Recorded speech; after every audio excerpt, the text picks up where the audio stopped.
Hi, everybody. It's Deanna with toolsofenergyprotection.com, your energy shift expert, where I teach you, highly sensitive people and spiritually gifted people, how to shield and protect your energy. Hi, everybody. Tonight I'm on my laptop as opposed to on my cell phone. And we're having a talk tonight about spiritually gifted children, spiritually sensitive children, and night terrors. So I have quite a few clients and people that contact me regarding children who seem to be very afraid at night when they go to bed and when they're waking up in the middle of the night, or sometimes they're seeing things in the corner of the room before they go to bed.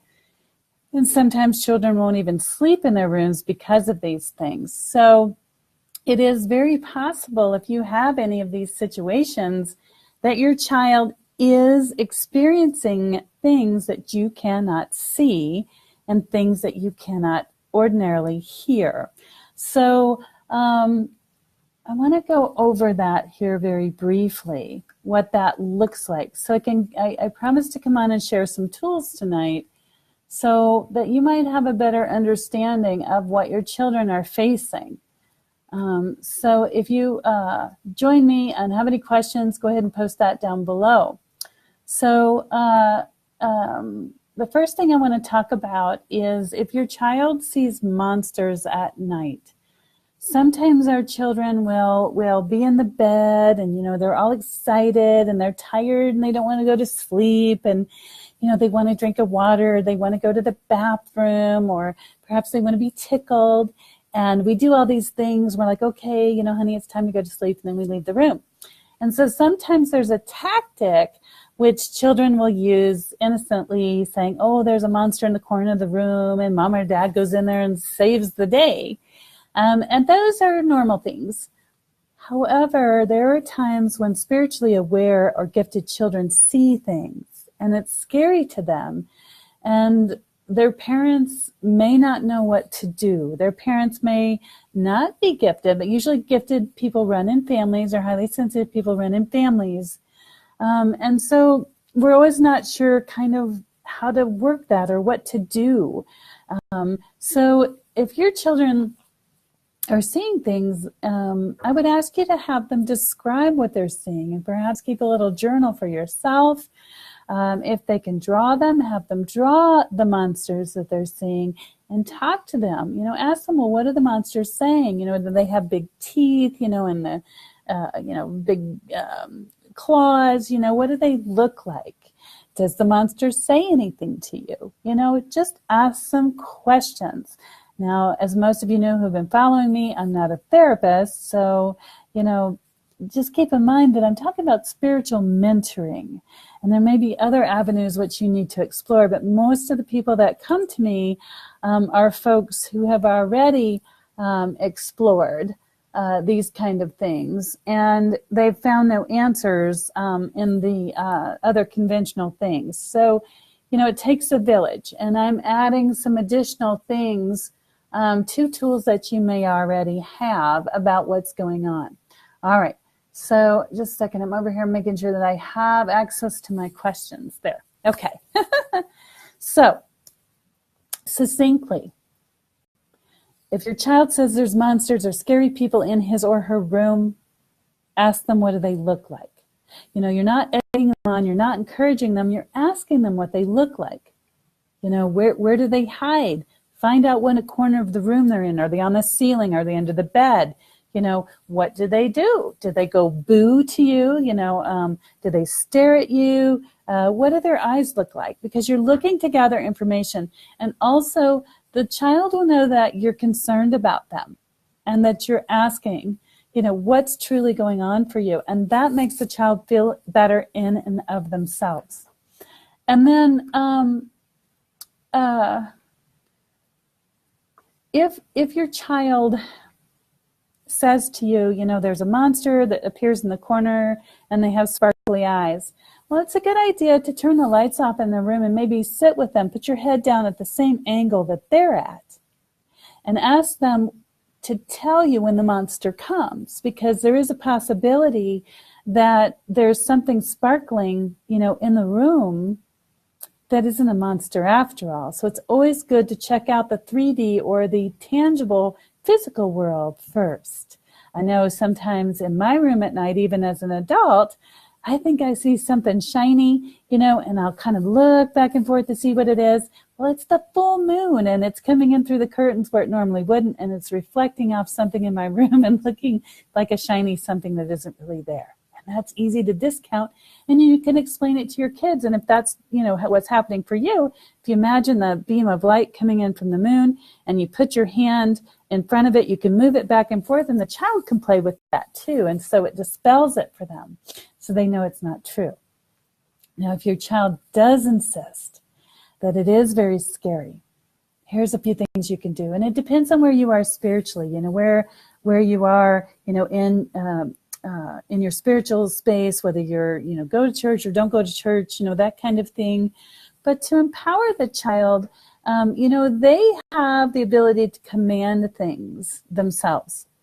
And if they have enough love, reassurance from you, and enough within them, then you can tell them to command the monsters to go away. And I did this with some girls that I used to keep, I can't believe it, almost 20 years ago. If they're watching tonight, hi Shane and Elena, but they were very scared of the basement, and the monsters were there for them. And so what I would have them do is stomp their foot and say, go away, monsters, very, very empowered, go away, monsters. And in doing that, the children became feeling more self-value, self-love, and like they could do it. Now, behind the scenes, what they didn't know was I asked the angels and the forces of light to guard them when they said that, and to surround them in such a way that it took the dark entities away from them. It repelled them. And of course, they don't know that, but you can do that for your children as well. You know that God loves us. We have angels that surround us, and you can just ask the angels to protect your children and keep those beings away. And then if you know how, bless your home, make sure that you do a ritual if that's what you do, so that your home is smudged, saged, or the power of prayer. Or if you know how to raise energy fields in your house, which I teach my students, then do that.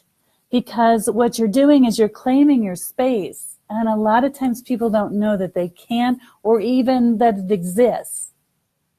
So you must claim your space in the power of God, Spirit, or Source. Ask the Holy Spirit to fill your home, or angels to fill your home, or however that you relate to that. Because if you don't ask that, you've left a void space. I was just figured I was protected, and for the most part I was, but sometimes you move into a new home, you don't know what's been there before.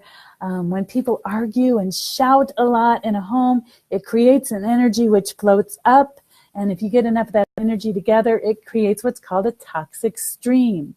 And it's exactly what it sounds like, and it kind of floats along the ceiling there energetically in your home, and darker beings like to feed on that.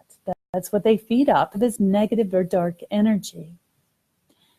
If you don't know how to do that for yourself, here's the most awesome and amazing thing. It can be done remotely. So if you're having that kind of situation in your house, please go to toolsofenergyprotection.com, my website, click on sessions, and find yourself a time slot. I do not have to be in your house. Sometimes it's nice and comforting, but I don't have to be there, because the power of God's Spirit or Source is everywhere. And we can set up a time, and I will scan your house and close the portals and the vortexes that are dark and get rid of the toxic streams and help you to restore your home to a loving space. It doesn't take very long. It usually takes about 20-30 minutes at the most. And then there's time for questions and answers after that, or answers and questions after that. But the other thing I want to talk about is your children having a special friend. I know when I was really little, I had a special friend that I would see at night when I was in bed. And he was actually a guardian angel. I know that now, but I didn't when I was little. And I talked to him about all kinds of things. And some children say they have a special friend that they see or they talk to. And a lot of times the educators say, oh, that's really neat. You have an imaginary friend and it's all in your imagination. I don't think so, but that's just the world according to me. Yes, we have imaginations, and yes, they can be vivid, and yes, we can make things up. But those of us that come in spiritually gifted or spiritually aware or spiritually awake, or most kids, they have that connection still to God's spirit or source that's so pure, usually until about age 6. And that allows them to see, feel, sense, or know things that we don't. And I wouldn't be too surprised if their special friend is not a guardian angel and they know that angel's name. And again, in wisdom, check with your healthcare provider if you want to. But to me, that special friend is a very special gift for your child, especially, they know their name. They might play with them. They might talk to them. The being is not scary. It's usually their guardian angel that they're playing with. So maybe ask its name, or what do you two do together? Or maybe draw a picture of it. You might be surprised what you see, but do that in wisdom. I know there's some parents that don't want to encourage that, but for me, I know that the child is gifted or that they have their angels with them, and I think that's quite all right. So moving right along. If you tell your child that they have a special friend and they insist that they don't have a special friend, then, like I said, ask them a little bit more about that friend. What's their name? What do you talk about? When do they come around? And talk to them like you would, a person that you believe, that you're just asking more information. And please don't make fun of them or make them feel belittled, but be interested. And again, you might want to keep a journal on that with dates and times. That would be helpful. Now let's switch over to a little bit more darker subject, night terrors. Those things are very scary. And I don't have a degree in psychology, so they have a little bit different slant than I do about night terrors. And, both could be true. But night terrors generally come when children have memories that are not connected to this time. It is possible that the child is gifted enough to where they're tapping into a different dimension or a different reality. Scientifically, this is possible. Some of us just have more radar than others. So it's possible that we are connecting in as children. And when we do, that information is being processed back through the subconscious mind or the superconscious mind when the child is dreaming. And those can be very scary because once you connect to that kind of information, how do you display it? And if you have any disbelief about this, I'd like for you to think about what's happening right now. You are engaged with me on the internet. You see me just as I am on the internet. Where is that signal coming from? It's not like I'm sitting on the other side of your screen.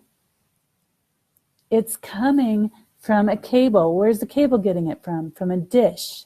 Where's the dish? It's a satellite. All those are transmissions. Now imagine if you had the capability with your human brain to tap into this transmission right now. What would that look like for you? Would it be happy? I hope so. Or scary? So what I'm suggesting, there's a lot more energy out there than we understand, or, there's a lot of people that study it and have degrees in it, but not everyday people really look at that stuff very often. So your beautiful child may have been born with 2 antennae to tune into that. And that's what they're processing. And it can be very scary and very real. And until they learn how to process it, or unless they're shielded, or we can get that energy away from them, they're going to continue to process it. And one of the things that I don't like is when I hear people tell me they've been told the child will grow out of it. Can you imagine sitting in a theater, locked into a theater, where they do nothing but run horror movies over and over and over and over, and you're made to watch? And I said, oh, in a few months it'll be done. Don't worry about it. How would that make you feel? Awful, right? So I'm encouraging you to really explore every avenue that you have to help your child. There may be some other things that are going on. Remember, I'm a spiritual mentor. That's the perspective I'm looking at. So you have a mental body, that's your psychological body. You have your physical body, that's the brain in here, the physical electricity. So you have a mental, emotional, physical, spiritual, and energy body. And any one of those bodies might be in disharmony, causing the terrors. Okay? It's important that you comfort your child during that time. Talk to them a little bit about it if you can, and then get some help and find out what's going on for your child. Is it the brain chemistry that's out of whack that's causing that? Is it, some emotional issue that they're challenged by that's causing that? Or is it that they have extrasensory perception and they're tapped into something that they don't know how to not be tapped into? And if that's the case, please call me. Reach out to me. If you're not ready to make an appointment yet, if you're on the edge, you're teetering, just private message me. If you're on Facebook, private message me. If you're not on Facebook, go to toolsofenergyprotection.com, click, I've had a long day, click contact, and under there is my personal email and a cell phone number. I'd prefer that you text so that I can get back to you in case I'm in session. But please, if you're teetering on the fence, contact me. You don't have to set an appointment right up front. But just reach out to me and let me know what's going on for your child. If I can help, I will tell you. If I cannot help you, I will let you know that as well. But these night terrors can be horrifying, especially if we're tapped into the collective consciousness or something else that's running. And I implore you to get them some help as soon as you can, and don't let anybody tell you they'll eventually grow out of them. That's horrible. All right, I'm going to get off my soapbox. I'm normally lovey, but this is something that really upsets me. Then let's see, what else did I promise to talk to you about? Oh, no need to feel powerless. Okay, so let's go over a couple of things about not being powerless. So I've already shared with you that the two little girls I used to watch after, who are now older, I used to tell them to stomp their feet, and put their hands down and say, "Go away, monsters," and they would do it, therefore feeling empowered and feeling less fear. Does that work in every case? No. I've given parents some of these tools before, and they've taken them back to the children. The children have tried them, and they still are scared because the monster is so big. Usually what you've got in there, if the child is seeing something and feeling it, and you perhaps feel the negative energy when you're in there or scared when you're in there, you've got a demon or a satanic or a demonic or something in that room that needs to be removed. And that's no problem. I can help you with that as well. If it turns out to be something else, we can talk about what's in there, but giving that child back their power. The other thing that I like to do is I like to look at the archangels. There's several of them in the Bible. Pick which ones you like. And I will often have the parents go to the computer and print out the archangels, because right now in popular culture, the superheroes are really huge right now. What's your superpower? And He-Man, and I don't know what they got these days, Last Person, and I don't watch the superheroes, but I see the Marvel comics, and each one has a superpower, Spider-Man and all that. So when we go to the movies, we get excited because they win, and they use their superpower to defeat, the bad guys, and the kids love it, and they have the action figures. So let's turn that popular culture into something that works for the children. You got children that they think something dark is in there, then either go to For Heaven's Sakes in Denver or get online with them and order some pictures or some angel cards, and then use those to put up in their rooms. I actually have a deck that I got called Mary, Queen of Angels, and for heaven's sake sells that, and you can order that from them. And in that there are different pictures of Mary and different cards, and this one is on, oops, let me get this up there, this one is on children, right? It shows a picture of Mary holding the children, and it says, "My heart is filled with love for children, which creates miracles and positive changes for them and me."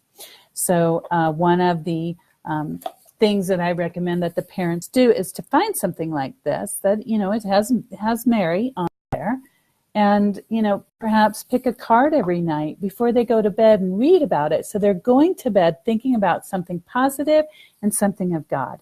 If you've got Bible stories that you want to read them, great. That's a great thing. But I like to turn that superhero power into pictures of angels. And so if you have access to the internet, which you do if you're on Facebook, you can go to the internet and type your favorite angel name up in there and click search and find a picture of them and print it out. And print out 4. And then put them in the 4 corners of the room where the child can see them, just like they would their superhero pictures. Before they go to bed, talk about the different angels and what they do. Archangel Michael's a protector, so put him up. And then whatever angels that you choose after that. And then have the child, before they go to bed, if they don't pray before they go to bed, or if they do, you know, afterwards, have them call on the angels. You know, Archangel Michael, Gabriel, Uriel, Raphael, please come and shield me as I sleep. Protect me as I sleep. Because that's empowering your child. That's giving them the ability to know that they can do something to be safe. And then you join them in that, because you're giving parent love. You're giving them your safety and your love. And that is the most powerful tool that I can share with you tonight. Please, the feed is a little bit slow, so if anybody has any questions, and I thought this would be a little bit more popular topic than it looks like it was tonight. I only see a few people on with us live here, but, you know, the replay, maybe more people will see it. If you know of anybody whose children are going through this kind of a thing, if you can share this video, perhaps just this one tool will help them. And if not, you know, like I said, have them reach out to me. You know, if you're not ready to set a session, you just want to talk to me a little bit, you know, to kind of ask a few questions that maybe you don't want to share on Facebook. On this Thursday, I will be in Denver at For Heaven's Sakes Books. So you can come out and see me and talk to me there if I'm not busy in a session.